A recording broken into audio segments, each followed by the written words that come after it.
who do you think is in the driver's seat in this relationship between Netanyahu and Trump? Because it seemed like it was clear with Biden, Netanyahu could Right. just do whatever he wants. But now it feels different. Who's in Yeah. charge now? Yeah. Well, I think actually Trump has the advantage, and that's something that we haven't seen like since maybe Eisenhower, like I was saying. Now, it also has to be. We also have to remember, as I've said several times, that Trump is a Zionist. So we're not, he's not actually opposing Zionism, and he's backed by Zionists. Again, like Adelson. But in this particular relationship, we're talking about Netanyahu. I think Netanyahu finds himself in a tight space, in a very uncomfortable position that he's not used to. He's usually, been able to just completely disregard what the Americans say, and they just got to deal with it. It was true, like under going all the way back to George W. Bush and through the Obama years, and certainly under Biden. Um, that was, he even bragged about it. I could just say something and it's just done in the U.S. Now it looks like he can't. Now, unfortunately, it's not really a blow to Zionism, but it is a blow to his own personal power. And we'll see. It's just that Trump, I don't think he wants necessarily to get rid of Netanyahu. He's not like Chuck Schumer, again, a very ardent Zionist who made that speech against Netanyahu and said that he had to go. It's not that Trump really wants Netanyahu to go, but he wants him to, submit to him on these certain issues, like, again, the ceasefire.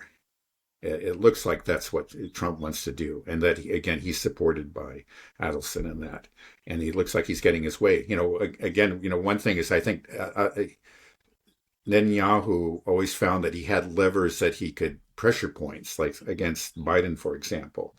Biden was being attacked as not sufficiently supportive of Zionism, which is nonsense. I mean, he was just a total Zionist through and through. But he did have this base that he had to deal with in the Democratic Party, that was very upset. So he would at least, make these gestures. He would wring his hands sometimes. And that was all it was. There was nothing substantial. But because Trump is just like a Zionist, that means Netanyahu does not have these pressure points, the same ones that he could, he could take advantage of in the case of Biden. So he finds himself, just in a greatly weakened position vis-a-vis Trump. Now, if Trump actually wants to do something that's truly, against the greater Israel project, I think then you would find all of a sudden Adelson and all these other people would turn on him, and he would have a huge fight on his hands. And then, like previous U.S. presidents, he would have to bow down. I mean, or he would be pressured to bow down. You just never know with Trump. He might put up a bigger fight than they did. But right now, he's Zionist, but he does seem to have the advantage in this interpersonal relationship. Right. He's a Zionist, but he doesn't seem to be a genocidal Zionist. At least I hope so. Yeah. Like with Well, Biden, yeah, I don't know, because at the same time, like one of the presidents, remember that Netanyahu presented to Trump yeah, was a gold-plated pager. It was just disgusting. right. Yeah, I mean, this is Just something a terrorist that, right, celebrating terrorism, right, blowing the arms off of kids and all kinds of civilians and so forth. And again, just don't forget that Trump lifted the restrictions on the settlers. They're very minor restrictions, and it just helped them, encourage them to go on their rampages. It's So I don't know.